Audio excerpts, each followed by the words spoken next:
that the government wants Dubai to become a knowledge economy.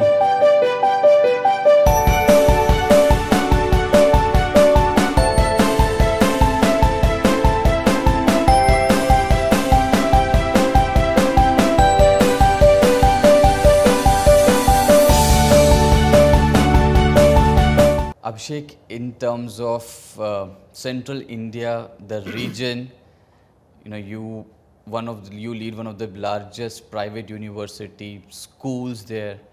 You lead the FICCI Young Leaders Forum in the education sector. How do you think the education sector in India is thriving?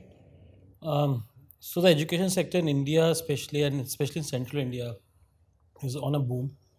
There are a lot of new, bigger industries who are coming into education now.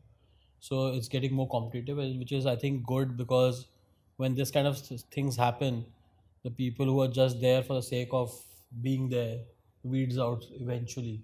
And it's good for students as well as for the industry. And with the bringing in the new education policy, the government is pushing big time on focus on learning than just output. So I think that has changed a lot, and especially for players like us who are been into education for about 20-25 years. Finally, I think our time has come where we will be focusing on learning rather than output in school level at least to really focus on what our strengths are. And it's helpful. It's good for students.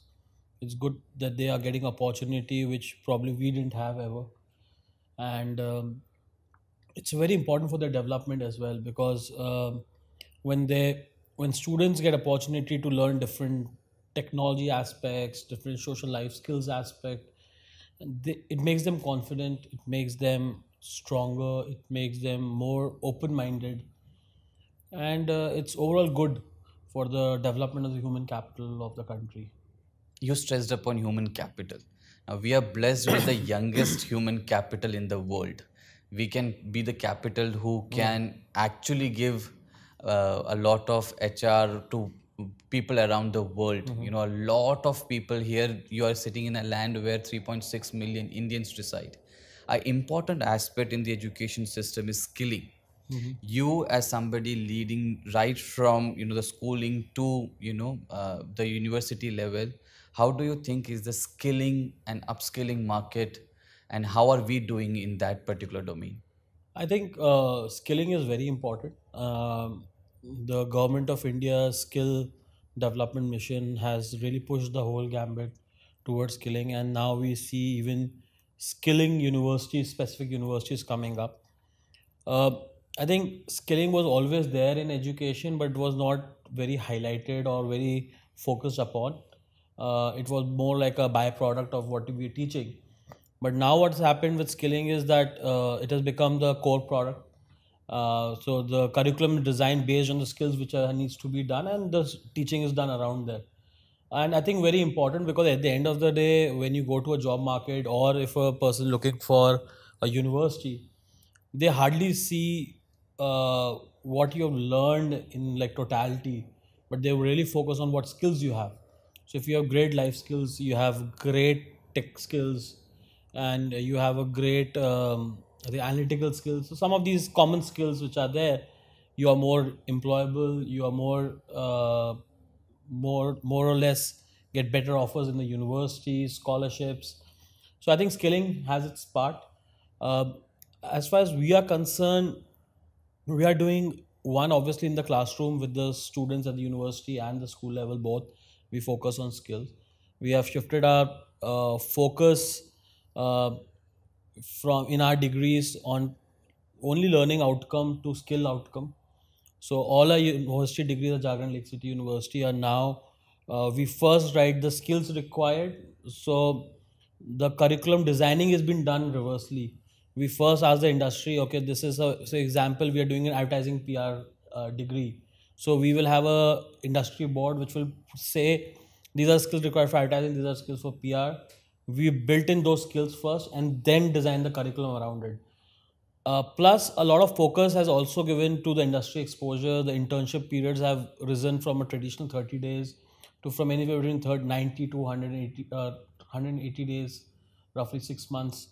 So, which gives the industry opportunity to explore student better, and it's win-win for students because the students get to showcase their talent in that 90 days or 100 days, and the industry also understands that this student has real skills, real talent, and it helps them recruitment.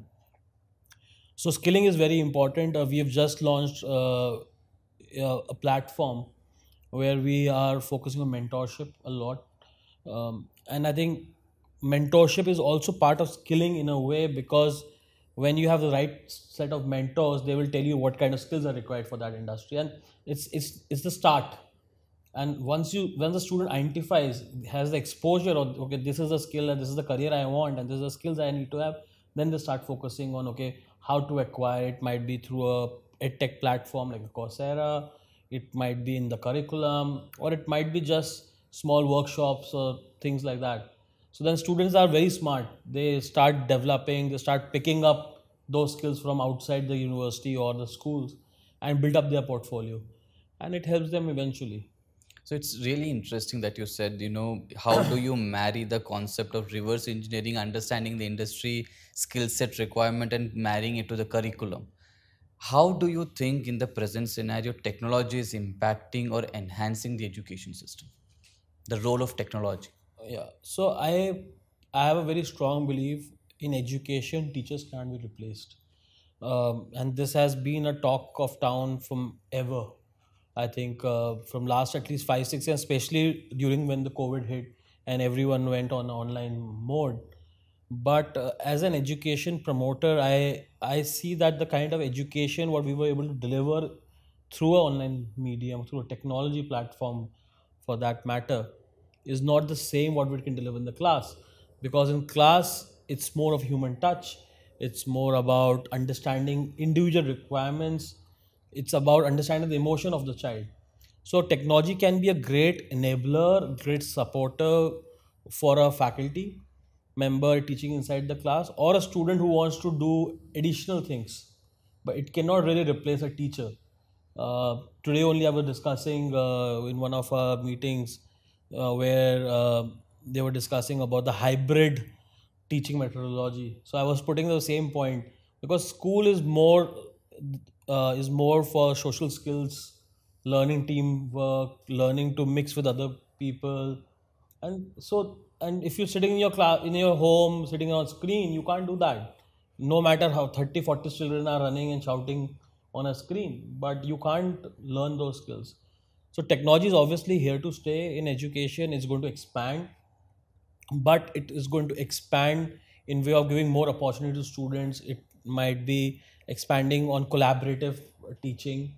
It is expanding if we need particular skill sets which are not available, making education more accessible, global education more accessible.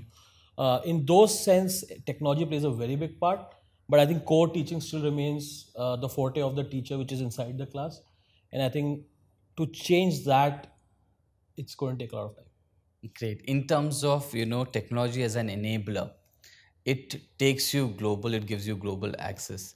Now that brings me to the startup concept that you're working on and the edutech that you're building, which brings you to Dubai, to the UAE as well. What is your plans with the edtech platform? Uh, so we are still in process of developing a more detailed concept.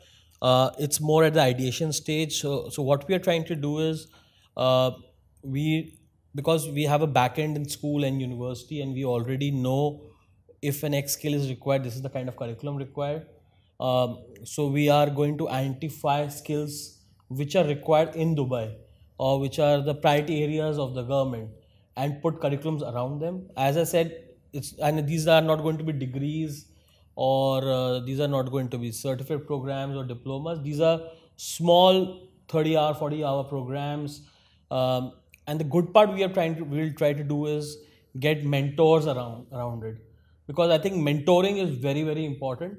A lot of students, while doing skill programs or degree programs, have a different illusion altogether. I would say that I will do a MBA and I will get suddenly XYZ, but it's very important for institutions and mentors to break that illusion, because if they don't break that illusion, when they enter the job market, it's a completely different scenario. You are expected to work 8, 10, 12 hours is bare minimum to start with. You a child fancies 6, 7 hours working and a fancy house and fancy things, but that really rarely happens. It do happen for some people, but not for the majority. And when they don't find that, then they start looking for options, jumping companies from one company to another. And I think that destroys a profile as far as I understand. So I think mentoring is very, very important. So this platform is going to facilitate mentors from across the world. This platform is going to facilitate immersion programs from across the world. As a university, we work with 42 universities across the world, so we have those connects. We have some global faculties who already work with us. Bring them on this platform, ensure students have the access to them.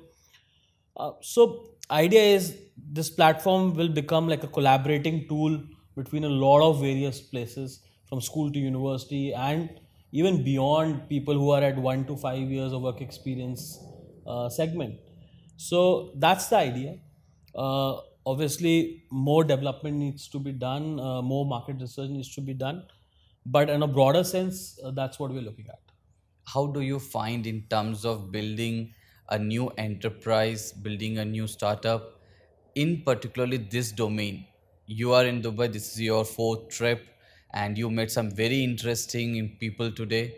How do you find Dubai as a market to start a business? I think Dubai as a What's your market experience?